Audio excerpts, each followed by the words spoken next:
So hi, I'm Joel Espelin, Senior Analyst with the Diffusion Group.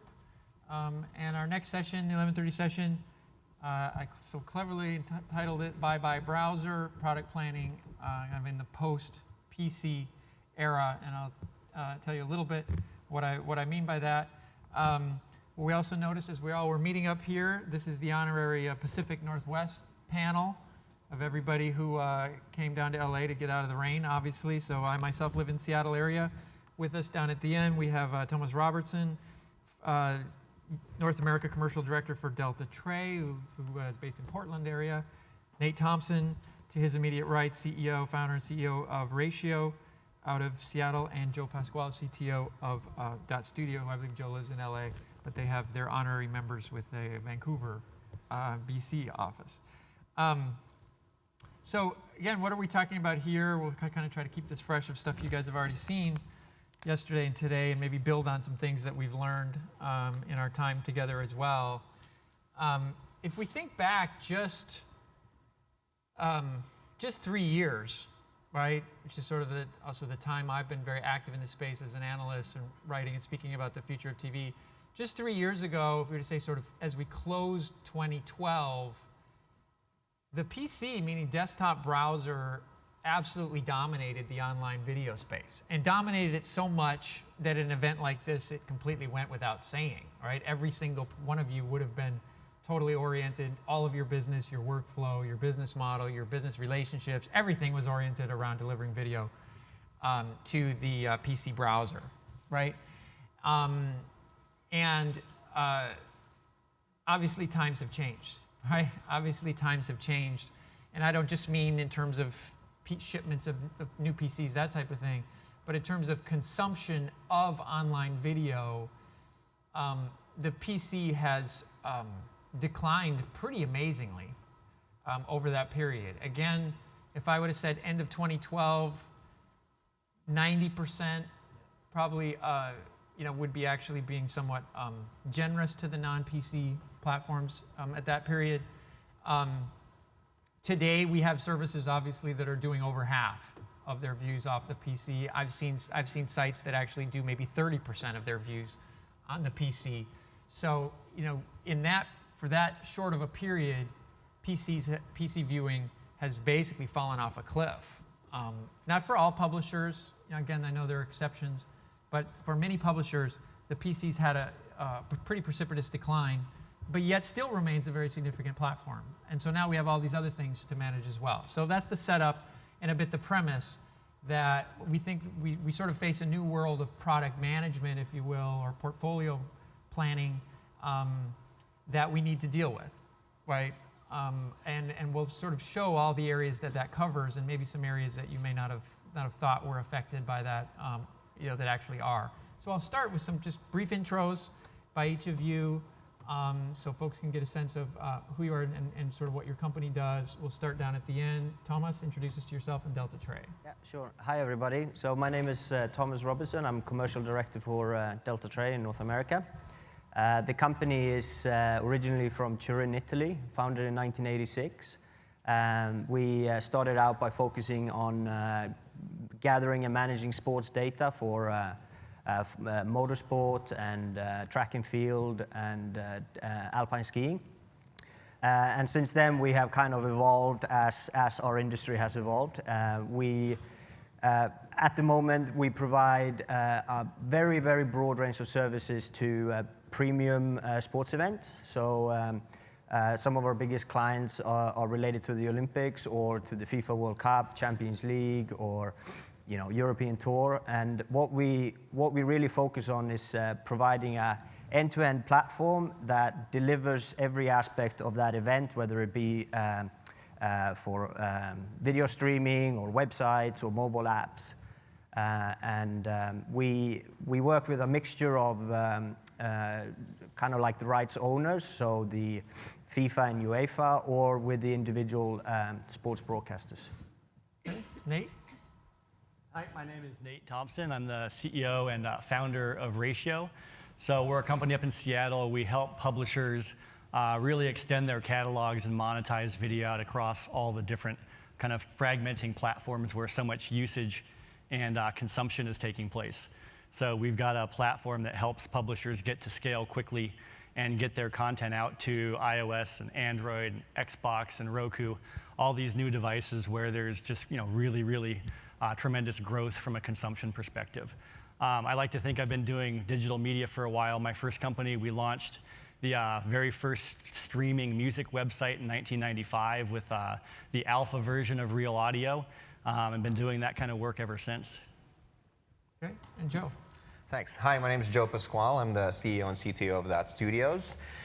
So just a really quick, brief history of where we came from and how we got started. So we're one of those companies that transitioned from media into technology. So it started off as a post-production company and then moved into production, digital media production, and quickly realized that there was a huge bottleneck in distribution in the space, and decided that instead of creating more orphan content out there, that we would take our media hats off and put our technology hats on and help uncork the bottleneck, so to speak. And at that time, we started off through our relationships with smaller broadcasters, helping them create video websites and kind of transition some of their ad revenue that they were doing on linear broadcast onto their websites. And made a pivot quite recently, a year and a half ago, into creating a more scalable system where any content creator can use our system to really self-monetize their content through their owned and operated, whether that's a Facebook application, their landing site, all the way to being represented on all the OTT devices. And our real core mission, so to speak, as a company is that we really believe that monetization gets unlocked when you're empowering the creators, and we've really seen that from the YouTube digital space, and that that two-way conversation that creators have with their audience needs to stay intact. And so we built a suite of products that really keep that moving and scalable, so that content creators can track and monitor their success and their communication with their audience, all the way to a more lean-back experience in OTT. So that's what we do. Great. So let's jump into it, and again, we'll definitely save some time for Q&A at the end. Lunch is immediately following, so it should be good. I think we'll have a mic runner as well. But again, if something strikes your fancy, in the meantime, you want to raise your hand and shout it out, I'm fine with that as well. So let's start with sort of a straw man concept here for folks in the room. So, publisher walks in the door, right, at each of you three guys' companies. They've got a video catalog, but let's say they've also got some live stuff. They maybe have some legacy TV relationships, maybe they don't, and they've got a website. Right. They're putting out video on the web, and they come in, right, and sit down with you folks, and say, "What should I do?" Right. So we'll go. We'll start. Thomas, we'll give you the first one on that. So how do you orient people who are coming from that? It's a straw man, but that kind of classic perspective, right? Yeah, so we obviously focus on live sports, so we don't deal much with archives, because in sports, live is 99% of the value, and anything else is really just noise. So and also it's important to say, because we focus on major events, they tend to be all over the world. So what we have discovered is, we noted a trend. We did the Rugby World Cup in 2011, and we noticed for the first time that desktop was overtaken by mobile devices. So 60% of the consumption was on mobile or tablet. So we all of a sudden thought, this is a sea change, and desktop is dying, and mobile is the king, and TV will eventually crumble or whatever. But what we actually have noticed in recent times is that the device you watch on is pretty much directly related to the time of day. So, for example, because we have the benefit of, if, for example, the Winter Olympics in Sochi, they are mostly at nighttime. The Champions League is mostly at office time. And what we noticed is that the platform you use depends on where you are. So, for example, if the event is during the day, desktop is by far king because you're sitting in your office. And, The workplace you know, maybe TV your it's the boss doesn't workplace like TV, it, but the workplace TV, in other yeah, words. so we tell our clients that you have to be on all the platforms because that's because every user will consume it, you know, at their own time, depending on their situation. So and also what's important for us is that we have in live sports there is the main device you watch it on is still the television. So what we do is we try to, depending on what it is we have two approaches. So for example, for the Olympics, you have an event that you can't put everything on TV. Then the digital becomes an alternative route to get live content. Whereas for something like, you know, the FIFA World Cup, when there is one match at the time, the focus for us is much more on on augmenting the experience and providing additional content. So we don't really, so when we go into clients, I think they pretty much get this picture, and they realize that, you know, their key monetization is still the TV. There's no question about that. And they realize that they need to be present on, you know, desktop and mobile to meet their clients' needs. So that's interesting. We'll jump to you, Nathan. But the takeaway there, I think that is interesting, Thomas, is you're saying potentially it's the same user consuming on different devices Exactly. at different times. Yeah, it's not actually different users or Right. different complicated segments. It could be the same person just consuming on different devices. Yeah. Appreciate the great insight. Nate, what's your take? So starting from that kind of a greenfield opportunity, I think there's a lot of water that we'd want to get under the bridge just around the publisher and their model. What's the monetization model? Is this a subscription service? Is this an advertising supported model?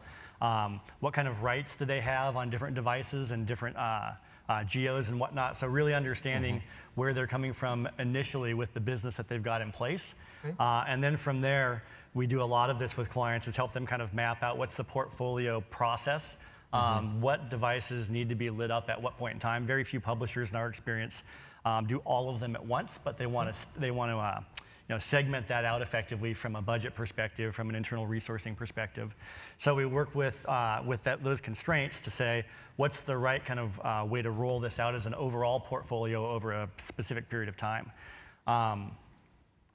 Within that, there's kind of a couple of different kind of general trends that we see. Okay. So web, iOS, and Android tend to be kind of the table stakes platforms. And then depending on the nature of the content and the nature of the user base that they're trying to hit, that can then shift the secondary and tertiary kind of clusters of platforms that we'll recommend. The connected TV devices, Roku, Apple TV, Fire TV is one kind of category of device. And then the connected consoles, PlayStation and Xbox are another.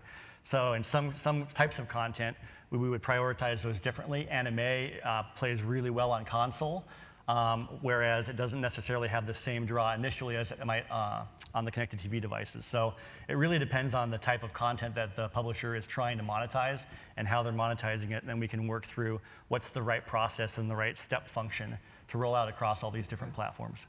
I mean, great point. I mean, I really like that term, kind of table stakes, you know, where people start and then sort of where's that bar, right? Because I think as product managers, folks, you know, who are in that role know sort of it all comes down to what's above the line and what's below the line. And what you're also saying is over time, people can gradually do more, right? So Joe, any thoughts to add? Yeah, absolutely. I want to echo what Nate just mentioned in regards to the first thing is we want to take our clients' temperature in the sense of like, you know, what really is their O&O strategy, right?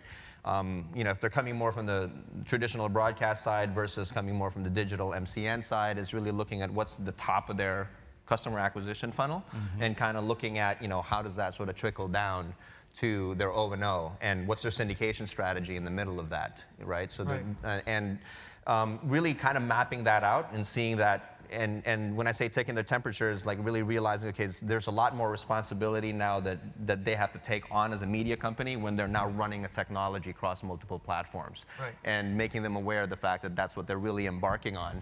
And not to conflict with their original syndication strategy that they may already be doing. And you know, a lot of people, you know, especially from the media side, that's what they're used to doing. They want to create content and they want to license content. So that's always going to be somewhat their default sort of state. So they're going to be on the digital side. They'll look at, okay, well, how do I get it to Vessel, or how do I get it to Hulu, or how do I get it to other places? But what we want to show them is the opportunity, number one, of being able to syndicate to potential other partners where they're in control. And what is their website strategy, what is their mobile strategy, and then what's their OTT strategy on top of that, and really mapping that out. And as Nate was saying, obviously, being able to map out your geo rights along that as well is also very interesting. And that therein really lies the opportunity for a lot of them, because once they map that out, they really see where all the opportunities look like globally for them, unlocking their content, not just in the usual places that they would syndicate out to, but to places where they're completely in control. Yeah, that's a great one. I think I will actually come back to that one, Joe. But that notion of, almost channel management, channel conflict, right? When it doesn't go well between what you're doing yourself versus what you may do through a partner, through more of a classic licensing strategy. Yeah, really great point. Which again, sort of also mixes the role organizationally, right, in terms of where those things traditionally sit, sort of business affairs in the classic LA sense versus kind of product management, picking device platforms. Yeah, definitely an interesting challenge. I mean, we talk certainly about TV as a product, right? I think is another great point that you made, right? That Netflix, it's a product to them, right? It's not a channel or a kind of a lump of content, but it's a product. So let's circle back and kind of unbundle this, sort of peel the onion back one level further. And I think all you guys have this capability inside your companies. Let's talk about design for a second, right? Just class design, sort of along the, the stuff that's on the whiteboard, right, in the product manager's office, right, when they've got all the things they're going to do. Let's start with design, and particularly where I'll throw something out and let you guys, agree with it or disagree with it, is the notion that we had a lot of people in the industry who were designing for the PC, right? They were designing for the browser, they were designer web heads, basically, right? And so I think you saw a certain amount of default designing for the web, and then maybe doing variants on that for other platforms as a kind of way of thinking. You still see that, number one, but also how do you think about design today in terms of what screen, building on what we've already just said, how would design play a role in that? Do I have a default design? Do I need a common design? Let's go with I'll take Nate first on this one, and then we'll go to Thomas. So we have a pretty strong design philosophy as far as how we roll these different apps out. And it is kind of governed by the premise that these different devices, when they're being used, the user comes with a set of expectations about how they're going to interact with that device. And the UI or the UX on a Roku is different than an Xbox, is different than the web, is different than Fire TV, et cetera. And so our belief is that the experiences that win, that really serve the brand the best on those devices, are intrinsically native experiences on those different devices. One of the things that's kind of, I guess, nice about the browser, at least in recent years, is that it gives you spread across lots of different devices and whatnot, from web to mobile web and whatnot, and you get a lot of coverage. In the more fragmented world of all these different devices that don't have that capacity, you've got varying degrees of kind of UX fence posts, human interface guidelines that you can use to create these experiences platform to platform. And so our belief is that you need to capitalize on those and really play to those and the strengths of each platform, but at the same time have an overarching consistency that the user knows they're inside of Hulu or Netflix or Red Bull TV or whatnot. But it's not the same experience on an Xbox as it is on your phone, as it is on the web. Right. So we believe that there's a very important design philosophy that is focused on each platform and the capability stack that it provides to the user. So Thomas, I'd like to hear your thoughts here. I mean, I know you guys are web, iOS, Android tends to be your dominant ones, but where do you see folks coming down, native trying to be identical to web, trying to be identical across every screen, don't even care about native, just want to do web? Where do you think people come down in the events category? For us, there's several elements. The first one is you have to assume it's the same user across all the different platforms. So you have to have some consistency. But you also, for us in particular, each sport presents a different user experience. So for us, it's not only that you can't present football the same way as you do NBA or tennis. They're all different. So and also for us, the third thing is the screen real estate. Obviously, it would be very silly to try to pack the same amount of thing into a website as into your smartphone. It's just not possible. So what we tend to do is we do design each experience individually. We do try to keep, obviously there's an overarching identity, but also we try to keep similar screen sizes pretty much the same. So iOS and Android on smartphones tend to be the same, and iOS on tablet and Android on tablet tend to be the same. And then for the websites, we are now creating completely responsive experiences, because what we find is, especially now that social media is a very important source of people, the way you get people, to share things, for example, on Twitter, what you usually go back to is a URL. So that means that you need to have a website that can respond to any screen size. And then once you get them to your website, you can either decide to give them a mobile web experience, or you can encourage them to go into your app experience. So there's a lot of considerations, and it gets very complicated, especially like if you're doing something for the Olympics where you have so much content that discovery becomes a real challenge. So how do you make, if you have 40 events at the same time, how do you do good discovery on a device that's this small? So it's an interesting channel, and you can absolutely not design from one platform to the other. Yeah. Joe? Well, I was just going to say it's almost a multiplier effect of complexity, which is probably why we're all in business, partly. But looking at it from the inside out, the challenges of it really is just responsive design alone on web is its own huge beast, an animal, and that's ever changing all the time, because they're always launching new phones, they're always launching new devices that now on the web browser you're going to have to adhere to and make sure that it all is unified across all of those. And then on the OTT side, on devices, you're dealing with different languages, you're dealing with different markup. But so that's the hard part. Right. The good part of it is that a lot of these devices are also trying to make it easy for us at the same time. So like for example, Roku. If you go on Roku, unless you're Netflix or you're YouTube, everybody has pretty much the same homogenized UI.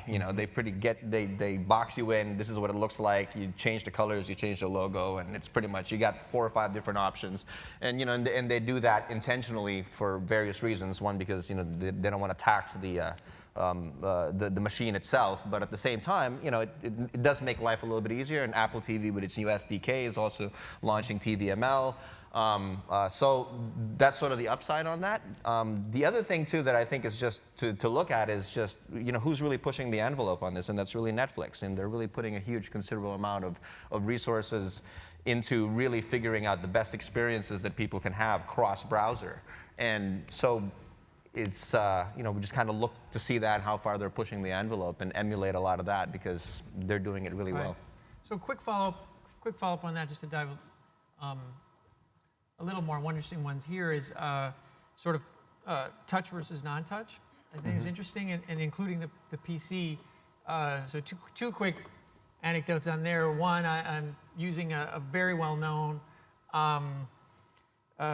sports streaming app that I use, and I find that it's interesting how the UX is almost completely built on a drag and drop, kind of metaphor. Which actually wouldn't work on a connected TV at all, right? Like how do unless I drag? You have a pointer. Yeah, but even dragging with a pointer, but the entire thing is based on dragging, right? Like there is no other. You can't use it without. So I found that pretty intriguing. And was that a good move or not? But the other one I'll tell you is my middle schooler has a Surface, right, versus my desktop, and I find even on the sort of the same browser, same app, he's using everything as touch, right? Even in a quote-unquote browsing experience, where I would never touch that screen, right? On that same app, I'd be mousing or doing something else. On a YouTube, even whatever, I find that these kids are using touch. So I'm interested in you guys' thoughts on touch versus non-touch. And including, is a PC a touch environment now, or is it not With a Surface, touch? Any Yeah, thoughts on touch? it's interesting because connected TV is a little bit like the old Symbian mobile phones when you went up, down, right, left. 5-way. And then press. But for us now, we certainly develop all our websites as touch-enabled because you never know the device that they will look at it. And it comes with a responsive design mantra is, you're building one website for all these different devices, some being touch-enabled and some being not being. And with a mouse, it's not difficult to navigate a touch-enabled website, whereas the reverse is close to impossible. For us, the connected TV space is a really presents a big challenge because of how do you interact with it. Now, obviously, Apple TV have come out with a very clever way to do it, which is kind of like a touch, remote touch, which I have yet to try personally, but I know that our engineers are very excited about and working on. But so, yeah, I think we would definitely do everything touch-enabled. Yeah, Nate, so particularly on TV, what's the UI? Well, they're just completely different experiences. So the idea of having one homogenous experience across the whole class of devices just doesn't make any sense. Right. So looking at the context of the user, you were talking about this different users using different devices at different times of day. That's the reality. And each of those devices has a different kind of interface model that you can't really shove one experience across all of that stuff and expect to be successful. Right. It's interesting. I've got 2 little girls, 7, 8 years old, and they've got regular PCs, but with a touch monitor. Yeah. Okay. And I've got that stuff for them. They've got little homework stuff they do on that. And what I expected them to use all touch because I see them on the iPad and whatnot. They're just fluent in that. And I got them, a mouse came with the PC, so I set that up as well.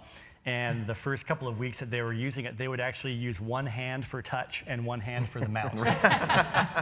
And so who knows where it's going to go, right? And how our kids are going to interact with these devices. But they're without exception, they're really different experiences and should be designed, I think, as such. Right. Yeah, I just got a new laptop that's thin flash-based and no touch. And the other day, I caught my 8-year-old banging on the screen with the finger, right? And I was like, it's not a touch screen. Yeah, our TV has got fingerprints. Yeah, all over. It's not a touch screen. Joe, any thoughts on touch? Well, I'm just remembering the day when I saw somebody at work with we just designed a site that wasn't touch enabled, and they're with a Surface Pro, and all of a sudden they're touching it and moving things around, and almost had a heart attack. And it was like, you're touching it, you shouldn't be. Right. It wasn't meant to do that. No, it wasn't meant to do that. Luckily it functioned really well, but that's what we're up against. Yeah. So one other thing that came up. Briefly, let's touch on quickly, is this notion of sort of standards, quasi-standards that seem to exist out there. We touched a little bit about what Roku does.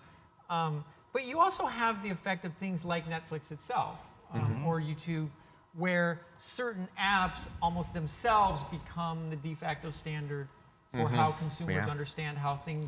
Do you, throw it to you, do you find a kind of Netflix effect where customers expect things to look like other things that already exist out there, or do they want to do their own kind of crazy thing? What is that effect? I always used to call that sort of the dashboard in the car effect, right? Where in the 1980s, those of you old enough, there were digital dashboards and a lot of weird innovations, but you get in any car today, whether it's a Kia or an Aston Martin practically, and they're all identical.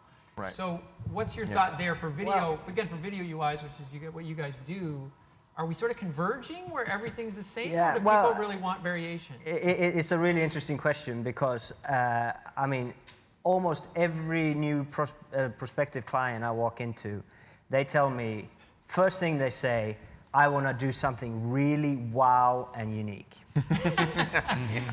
And you're like, okay. And it's actually very hard to to convince them that our industry is not a revolution; it's an evolution. Right. And what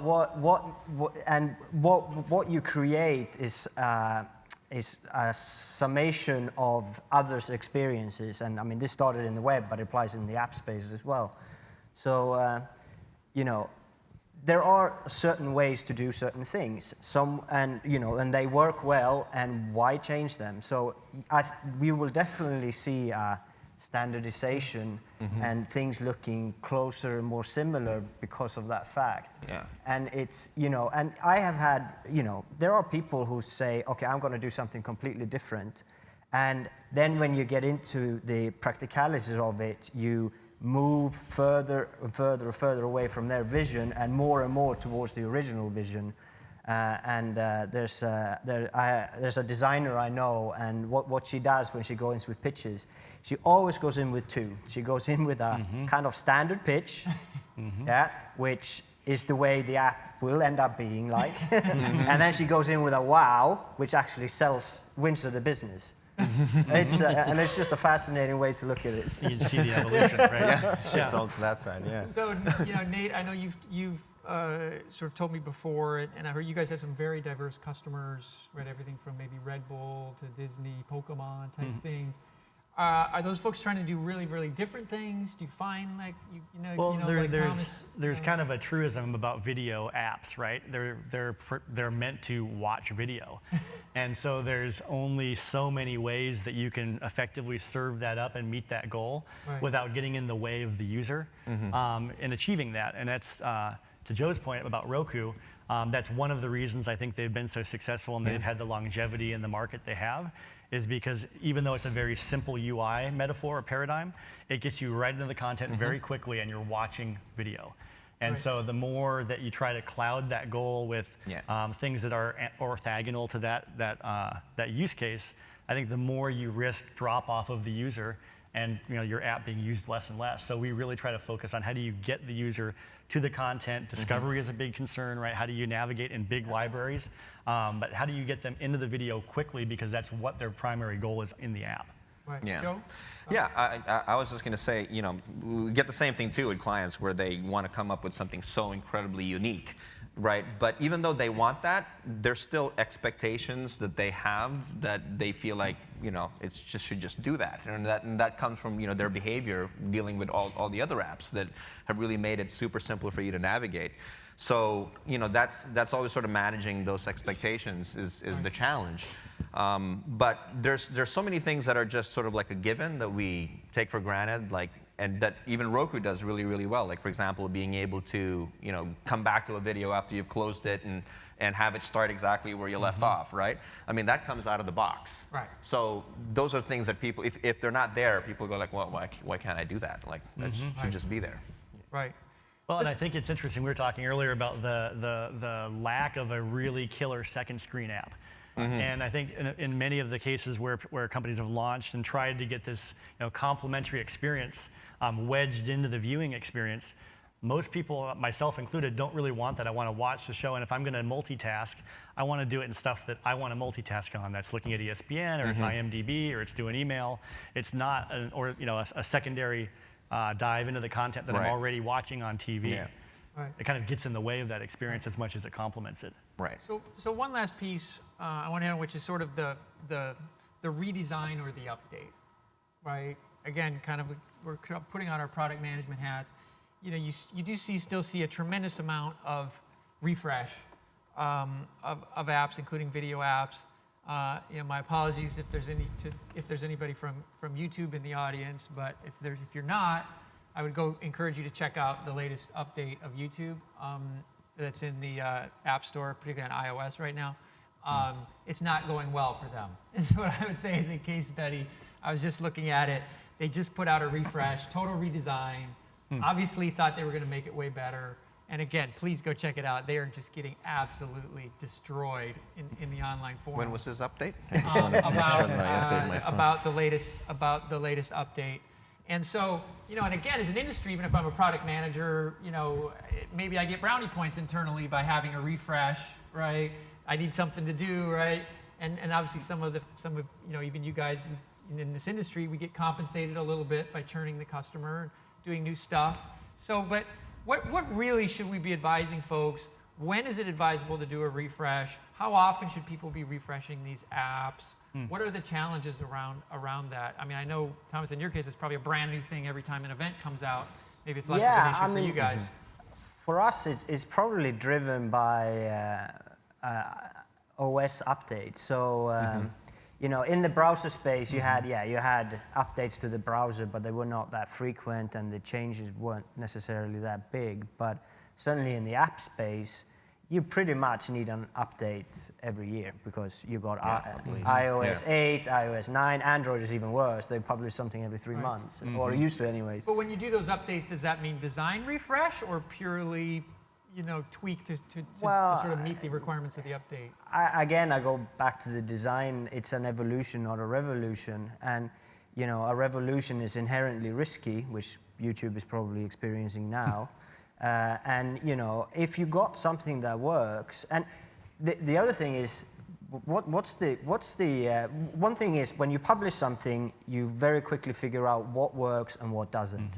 So the update should really be to you know, address that rather than try to create something completely new and then you're back at square one. Yeah, I don't know. I mean, ESPN, for example, just updated their website for the first time in like 7 years. Okay, yes, it was really outdated, and now they got a responsive, really good-looking website. But they were then doing, they were taking the accumulated experience of people who've done it before, that had tried what works, what doesn't, and then they implemented that into a pretty safe website, even if it was a complete redesign. Yeah, Nate, I know you guys have a unique approach to this as well, but also, you know, if it ain't broke, don't fix it, or what's the advice? How I don't think there's a magic rule or a magic number with respect to how often or frequently to update the UI of the app. I think it's definitely driven by OS level updates. You know, the new Apple TV has a pretty different interface design kind of paradigm that's driving a lot of updates we're doing for clients. Roku's launching a new SDK right now that creates a much broader capability as far as the interaction design model. That's driving a lot of updates. So it's definitely an OS level kind of impetus or initiative that we see drive.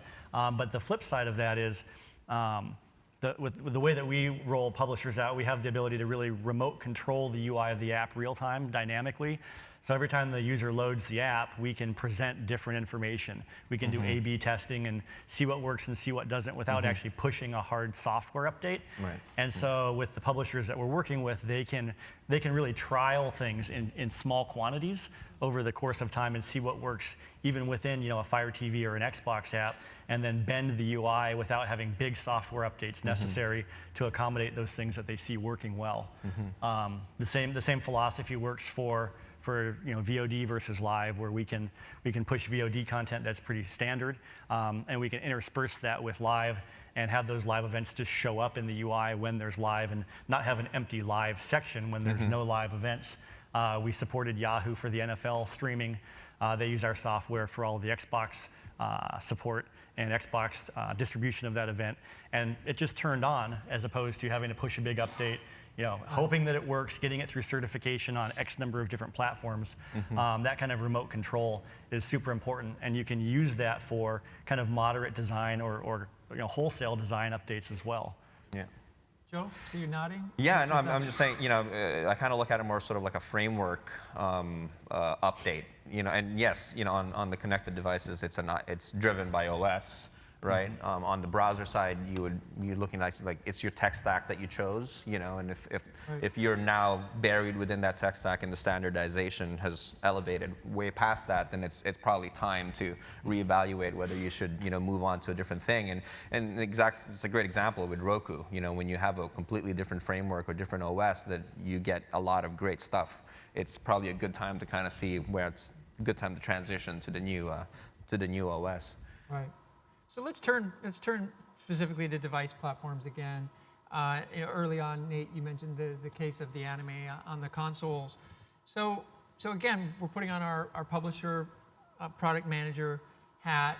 As we said, there's table stakes, right? You probably are going to have to do web, iOS and Android to kind of keep your job, right, as table stakes. But let's say you've got a little bit of ability to go beyond that. Provide us some thoughts or color on what you're seeing now. Are there platforms that you feel are sort of underrated in particular that people maybe aren't thinking about enough in terms of either the sort of the potential ROI or the potential engagement that they provide? Anything you've seen work that you think people maybe should be doing more of than they are today? Joe? Oh, that's an interesting question. For some reason, I don't know why Android TV came into my head right now, but I think that's sort of like an underrated platform. That's I think it's only out on Sony right now, I think, and so. But I just read an article today where it just talks about how it's just like Google TV, it's a little bit ahead of its time, right? But in terms of navigation and feel and everything, it's really beautiful, right? But just hasn't had that large of a market yet. Well, and also, folks, there I think Geo has a huge difference in that. I think consistently, U.S. people have tended to judge Google's TV efforts purely by U.S. results, right? Which is definitely a bit unfair. Obviously, Android as a generic platform dominates the smart TV market in domestic China, just overwhelmingly dominant. And it has Africa a lot of, too, for different reasons, right? But reasons why smart TVs are big in China and Android completely dominates there. But yet you'll hear other people say Android's a total failure in the TV space, and it's like, well, sort of, not really, right? So I hear you on that. Nate, any votes for underrated platforms? Yeah, if you'd asked me maybe a year ago, I would have said Fire TV. Okay. We were early kind of believers in that platform. Maybe being from Seattle helps. I don't know. We've been working with that device for a while. But for a Generation 1 device, I think Amazon really nailed it with the overall design aesthetic, the interface guidelines that they put out, and the ability to put that device on Amazon.com's homepage during holiday. You just see this massive sell-through where they've been the hot-selling device over the last 12 to 18 months. That's changing a little bit with Roku and Apple doing their updates. But that's been one that we've been really advocating for clients with the belief that it's going to take off, and it has proven out to do that. All right. So Tomas, if you guys kind of venture out beyond your web, iOS, Android bunker, where would you go next? What are you intrigued by? Well, for us, the absolute focus now is Apple TV. I mean, I don't think it's underrated. It's probably overhyped, but that's really going to be our testing ground to move what we do to the connected TVs. I mean, we do gaming consoles, so Xbox and PlayStation, but like Nate said, it really depends on what your content is. And for us, it's really live sports. And we have yet to prove or to be convinced that the connected TV platform is right for that. Just simply because you will always already have it on the telly. So will the user, rather than switching on NBC or ESPN, whatever, will they rather prefer to view that through their connected device?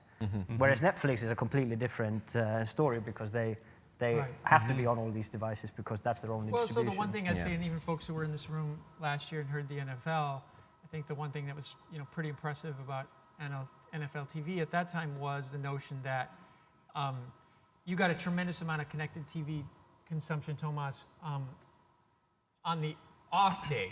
Yes. Right. So during the week for the NFL, which is tremendous amount of commentary, but practice. You see the same thing in First Division soccer, right? All of the content that surrounds the live event itself.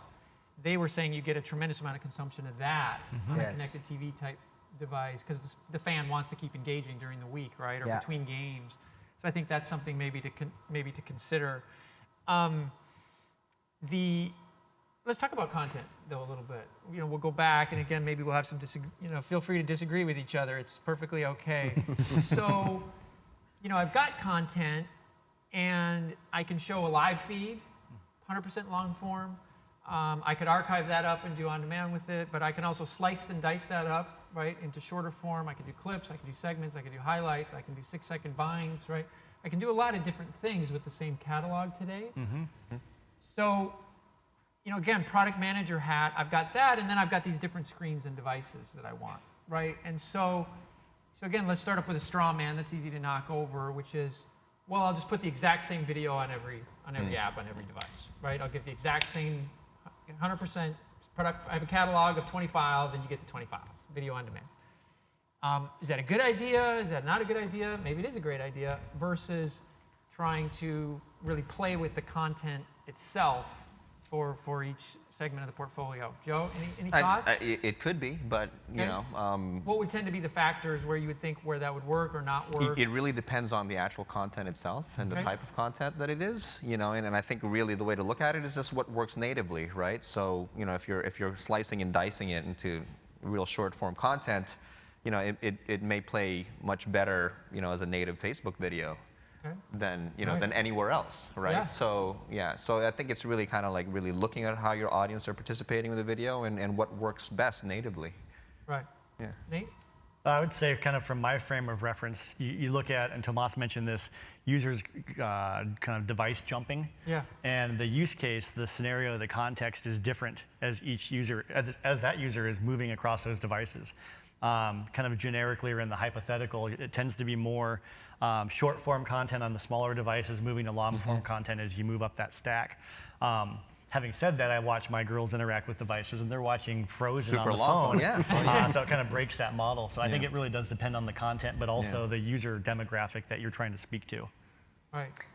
Yeah, I mean, for us, we our clients, they tend to they tend to pay a lot of money for their content, and they really need to maximize the use of that content. So we provide the tools and really encourage them to slice and dice as much as possible. But it's not necessarily for different devices, but rather increasing your reach on other platforms. So publishing to Twitter, you know, small clips to get people to come and watch your main content is really the objective of that. Right. And they use it a lot. And also just, you know, at the end of the day, what matters to people is video views. So if you have like a great event, something great happens in a live event, then you want to get that out there to kind of create this viral buzz about it, so people become aware of it, they consume it, and you know, people who might not come in and watch a full game of something, they certainly will watch an amazing touchdown or something really athletic, and so that's more the aim. I mean, let's talk about that first. Maybe two dimensions. One, you know, sort of the different places, obviously, that can work, but also where you're bringing them back to, I think, is an interesting one. We still have some pretty interesting platform challenges today, right, in terms of where I can bring them back to, right? Can I even bring them back to an Apple TV app or something versus dump everybody into the web experience? So, you know, that whether we're calling that syndication, promotion, right? How does that fit into the overall device portfolio? And am I just driving everybody back to the PC when I do that, or what are your thoughts? It really, again, completely depends on the content. Okay. Just what I was just thinking of, you know, with the whole touchdown thing. I mean, if you look like the Tonight Show or any other, you know, show like that, I mean, like you have segments that work really, really well on YouTube. You know, so you'd watch the full show on, you know, on Apple TV, but then, you know, it's perfect on the phone if you just want to see one interview segment or even just a small soundbite of an interview.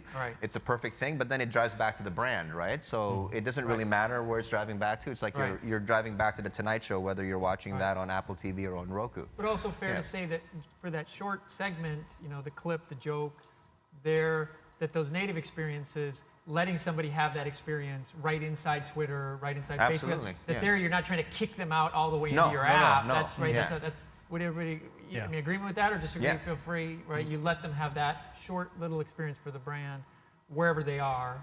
But if they want to come back for something maybe more, then maybe that's what the app is there for. Well, you're really going into sort of like the art of referral trafficking, right? And the best referral traffic is when you don't know you're being referred back somewhere else. So, and the best way to do that is if you're giving free content natively where you're actually consuming that content and you feel like, oh, I got value for free right here on Facebook. But then at the same time, I'm going like, hey, but wait a minute, I do want to watch that whole interview. Let me pop that open on my Apple TV. That's a perfect way to do referral trafficking. Yeah, Thomas, I mean, I'd be interested in your thoughts on this, right? Exactly, you know, to build on that point is, you know, and especially next time around, are people going to be sort of consuming the, the gold medal performance, or at least the highlight of that, on their phone on Twitter, versus at what point are they coming back into a larger experience? Where do you think that, and does that line move over time? Again, are people going to... Yeah, it's... I mean, the objective is to get... I think you want to raise awareness and you want to get referrals. Right. I think that's really the objective. And so there's a balancing act between, if I give this away, will I not get anything in return? So, a cannibalization type of... Yeah, and I think, different people probably have different views on that. But, I don't know. I think you just need to maintain a balance, and the ultimate objective is to increase your brand and to bring people back to your native experience. Right. Any further thoughts on that, Nate? Oh, if you talk about kind of the referral and traffic driving, one thing we haven't touched on, I think, is super important as you launch on these different platforms, and Thomas touched on a little bit, is this kind of growing challenge of discovery. And so one of the things that, you look at Roku with 10,000 channels, and you look at, the web is the Wild West, and you look at iOS and the hundreds of thousands of apps. One of the things that I believe is important too is, and it kind of gets into that portfolio management view, is how can you almost window your app strategy in such a way that you can drive deals with the OEMs such that they're going to provide promotion and they're going to provide marketing pop because you're giving them something that is going to be unique to Roku for some period of time, or unique to Fire TV or whatnot. That's another kind of, not necessarily referral traffic, but it's a super important part of the strategy as folks launch all these different devices across the platform. So we'll move to kind of a lightning round here at the end. All right, a few quick ones for you guys as we go, that I think are questions I hear folks talk about in that circle. So sort of one app versus multiple apps, right? I'm a publisher, maybe I have different brands or whatever. I could put out 5 apps, I could put out 10 apps, I could have an app for every sport, right? Or I could have one giant app and try to have everything. Pendulum seems to swing, but any quick preferences? You might want to take that one app versus multiple apps for the same publisher. Yeah, well, we tend to advise them a one app strategy is better, because the real challenge goes back to discovery and also user base. If you have multiple apps, you're possible spreading across your user base, which makes it harder to monetize the app. Whereas if you have one app, one experience, all your content, then, in theory, you should have more users and more opportunities to monetize that. Thoughts for pro? Yeah, it depends on the content. So we're working with Time Inc. right now, and they own lots of different kind of brands, People Magazine and Sports Illustrated and whatnot. And they've certainly got a portfolio of apps for each of those brands, but they're aggregating all that, which is what we're helping them with, to launch a new service called Daily Cut that aggregates video content specifically into an umbrella brand that you can then surf across all those different categories. So what we're seeing is more experimentation with that kind of aggregation, in addition to having kind of brand-specific apps for a particular target, audience and content type. Joe, any thought on that? Again, it depends on the content. We're really primarily focused on really empowering, premium content creators to monetize content, and a lot of that is, long-form content, episodic content. So obviously, we push for connected devices to be able to watch it on the largest screen possible.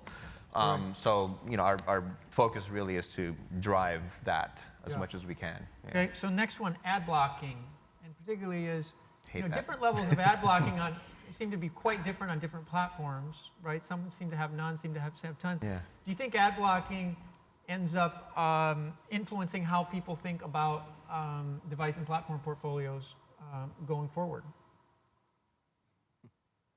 Yes. I mean, ads are probably the most unpopular thing when it comes to ads. It's really frustrating for us. I mean, this is not directly related to this, but for example, pre-rolls. We can create the best app ever, and it will get absolutely destroyed at iTunes because the content provider puts 3 pre-rolls before they can watch the content. So, yeah, I don't know. Yeah, I mean, ads is a double-edged sword. You know, it's a great opportunity for publishers, especially in premium content, because ad partners, ad exchanges, all of them, they're looking to advertise against premium content, especially outside of YouTube. But at the same time, if the viewer, it's not the most favorite thing for an end user to come across. We try to push for 5-second ads if we can, which is a hard battle to fight. But Yeah, I think it is what it is. It definitely plays a role, or will play an increasing role, as you prioritize different platform options, right? Looking at the whole portfolio. I think it's also going to start to creep into how publishers look to monetize all up as a strategy. Can we actually do an SVOD service based on the implications of ad blocking growing in capacity across our content? So last one, throw this one in for fun for everyone as we close, so everyone can wake up and start putting away your laptops. VR. So, it's sort of definitely on the horizon in terms of what product platforms, a lot of publishers playing around with it. How do you think VR is going to start entering these discussions 12 months from now, 24 months from now? Will people be talking about VR as another meaningful screen to be facing all these challenges for, designing for, building for? Thoughts? I mean, personal opinion, but I think VR, certainly in gaming and sports and live entertainment, is the next thing. I mean, there's no, in my mind, there's no question about that, because, I mean, anybody who has put on a VR, I mean, you can put on a Samsung Gear with, with your smartphone. It's absolutely incredible. And the best way the VR companies promote that is that they have a video, and you're standing on a skyscraper, and there's a stick to go, whatever, to go out, a trampoline to go out, and they ask the user to walk and see how many actually take the step down. And people, like, it's so realistic now that people, even if they take the step, they will stumble or whatever. So, for a live sporting event to, so for example, I am a Man United fan, and I live on the West Coast. For me to be able to put on a Samsung Gear or whatever, or Oculus Rift, and be at the event like I'm there, and you can have 360 view, you have 3D stereoscopic video. I mean, for me, it's unbelievable. And that's not even talking about gaming, where it's completely immersive. Yeah, so sounds like we had heads nodding for VR. Again, my personal take on it is I think that now is going to be probably the most age-skewed platform we have. Not necessarily of super young kids, but definitely a platform most likely to be embraced by young adults is my take, and then drifting down into kids, and a few older users will certainly experiment as well. But certainly my 8-year-old is ready to strap on the headset at the drop of a hat. There's no question about that. So any questions from the audience? Otherwise, we'll wrap it up. But I hope you guys enjoyed it. Oh, do we have one? Got a question perfect. right there. Got a couple. Got a couple. No, we got plenty of time, guys. So got our mic runner. Thanks. So the title of the talk is Bye Bye Browser, but it wasn't really clear to me if you guys actually took a stance on that. So, so what's the future? Is it browser? Is it app? Or is it an HTML5 wrapped in an app? Great question. Hopefully we got that on screen. What's the role of the browser going forward versus apps versus some other native HTML5 type framework? Yeah, quick thoughts. It certainly is going to be a dominant, delivery model for the foreseeable future. I don't see browser going away necessarily in the short term. It's one, but it'll be one of a mix as opposed to the dominant delivery model, I think. I agree. I don't think it's going away. I think I think you will have a hybrid model. I mean, we, for example. Going back a little bit on the server side that we talked about. So for us, a major event, we have to control as much server side as possible, and because if we don't have time to publish app updates, and the way we manage that is through HTML5 in the app. So I think you will do whatever is most convenient, and I don't think I completely agree. It's not going to go away, and you're just going to make the best of it. I mean, in my own work, just to give you even numbers, so you can again agree or disagree. I think I tend to, at this point, have PC browser, right, being sort of in the maybe 25 to 30% range. Wow. Longer term. That, in other words, it doesn't By go to when? zero. Like- It doesn't go to zero. But it sure as heck isn't a majority Right. either of viewing. So I just think in terms of a way of thinking about the PC, I kind of view it as a platform, not the platform. Right. But being in the mix in the sense of being sort of equalish with other things, where it's going to have to, I think the difference is it's going to have to kind of battle for resources, is my own guess. Yeah. If you got 30% of your, 25% of your users on that, it's going to track resources, but you're not going to throw everything at that. No, I was just going to say, there's also the evolution of the browser itself, right? So, I mean, browsers are tending to become more app-like, you know, Right. and so, you know, I really don't see it going any, as long as you're still on the laptop and you're doing work on the laptop, you know, there's still an expectation when somebody sends you a link or recommends something to you that it should play within the browser. Well, as Thomas' point at the beginning of the thing, I think in certain markets at least, we're still going to have that workplace usage for quite a while yet, even though we get tablets in the workplace now and stuff. But I think that workplace TV is no joke in terms of that will be around. So I definitely hear that. That in itself will almost keep the platform alive. But you also have apps becoming a little more browser-like. Right? That's in true, terms of yeah. more markup, to your point, Thomas. Yeah. There's ways to do markup and update apps dynamically where the app is kind of a mini browser itself, right? You know, but linked to a specific provider. So you have a little bit of convergence. But that would be my take to your question, is it's going to be there, but don't expect to run your entire business off of the browser. I don't see how that's going to work. Yeah. Question over here. Well, we got several. Sorry. This gentleman here, and then Dr. Ralph Neff, who I know. It's quite an esteemed panel. I had a question that you can hopefully enlighten me on. It seems like Amazon Fire and Roku somewhat easy to launch on. Apple TV, in your experience, how hard is it to get on their dock? It seems like it's a very curated, short list of channels. Yeah, up until the new SDK launch, it's been a very walled garden, focused, you know, overly skewed on SVOD services where Apple can participate in the revenue flywheel. That's largely opening up now with the new SDK. So whereas it had been a really difficult platform to get on for the last, you know, N number of years, with their new release of Apple TV 4, that's gonna, we believe, and we're seeing it open up significantly. Yeah, I would concur with that. I think you're going to see more of an App Store-ish model going forward, where the best brands will still rise to the top, and they'll still do fine, but you'll have a little better chance for the smaller guy to get some kind of distribution and not have to fight his way onto a curated. Curated I think it's pack. going to mirror Roku pretty much, you know, in the sense of discovery. Well, and that's also why they're consolidating the code base, where you'll be able to write a video app that will work on iPhone, iPad, and Apple TV, so they can get that distribution for their video customers. But I think the thing brands. that does bring up, though, is in an App Store environment, or in something that's even App Store-like, if it's not 100% identical, you've still got to have enough awareness and brand that the person can discover and download, right? So you, in other words, you can get on the deck in the new world. That doesn't mean anybody's going to download your thing or use your thing. So I definitely, you know, again, my own views, it's definitely not a level playing field, and never will be a level playing field where just Joe Schmo is going to be 100% level with ESPN and CNN, right? Because their brands have awareness and you don't, right? But I think, could you get, you know, is it possible technically to get on these platforms? I do think we're headed where that's going to be doable. But again, the marketing is going to be up to you. One more question? Yeah, so we had a lot of discussion about, you know, how to manage the different devices and still the browser devices and the TV, you know, smart TV devices, the mobile devices.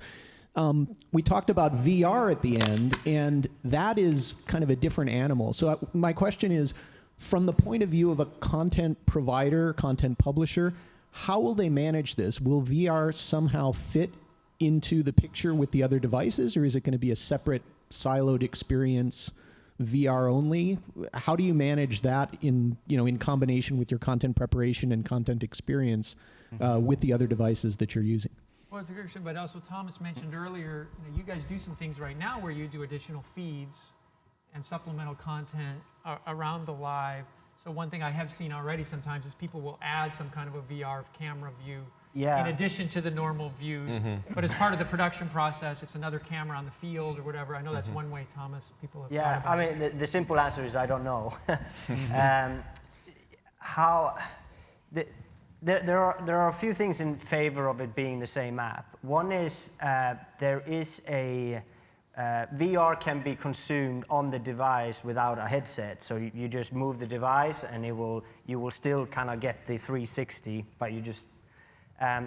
The other is I think if you have an app, established app, and you are, let's say, an ESPN or whatever, and VR is just another content stream that fits perfectly within that app anyways, I don't see a reason why you would create a separate VR app when you can just add that content to an existing app without major updates and leverage the user base you already have. But how it will play out, I'm not 100% And I think sure. at the beginning, you're probably going to have some sampling as well. Is another reason for that approach, right? That people are probably going to want to sample VR, but maybe not necessarily consume the whole thing. So here's my prediction. By next year, we'll have whole panels on nothing but VR. And a couple years beyond that, we'll have a whole separate track on VR, right? So that's where we're headed. But hopefully folks enjoyed that little sneak preview into the future of streaming media west. Thanks for sticking around, and appreciate your attention.